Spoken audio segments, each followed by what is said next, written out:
Hi everyone, I'm Jay Adams from Denver Water's Public Affairs team, and I'm also a Denver Water customer, and this is my landscaping story. I live in Northwest Denver, and for years I've struggled with keeping my grass looking good, especially on the southwest corner that gets hit by a lot of sun. That area had plenty of brown patches, and then as you can see, the weeds took over. I thought about putting in new sod, but instead I wanted to try something different, so I looked at Resource Central and their Garden in a Box program and figured I'd give it a shot. Resource Central has a lot of great information on their website, and they also offer a discount for grass removal. So I had their crew come out and they removed about 300 square feet of the grass that I've had problems with. During this process, I also removed 6 sprinkler heads that I'd no longer need. At the end of August, I picked up my Garden in a Box kit. I went with the Rocky Mountain Retreat design, and that came with 25 water-wise plants in 11 different varieties. Luckily, I was able to get some help from my neighbor, and we put the plants in the ground in early September.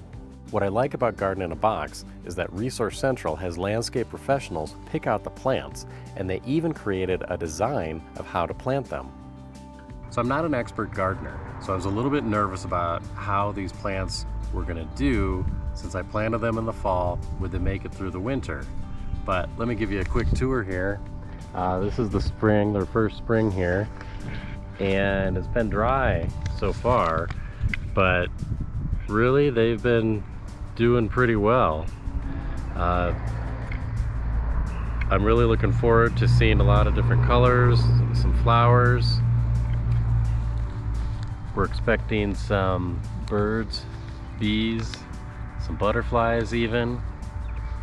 And what's really cool, all these plants are low water use. So that means once they're established, they really won't need much additional water other than what Mother Nature supplies. So I'm really looking forward to seeing how they all grow over the years. So I wanted to show you another part of the yard that I've redone over the years. Take a look behind me. This area right here, this all used to be grass. Never did well, just got baked in the hot sun. So I ended up taking it out, added some dirt, planted some bushes, added a tree. It's my Washington hawthorn right there. Added a little path and also added a nice seating area. So it just shows some functional things you can do with your yard. When I look back at why I did the landscaping change, there was really a couple reasons. One, I was tired of the weeds, I was tired of mowing, and also just tired of just having to keep that grass looking good. Second, I just wanted something different. I really like having a variety of plants in my yard and also needed some functional space with the patio. And third, I wanted to reduce the amount of water I was using every summer. And the plants will do much better in dry times, even if we have to go onto drought restrictions with our water use.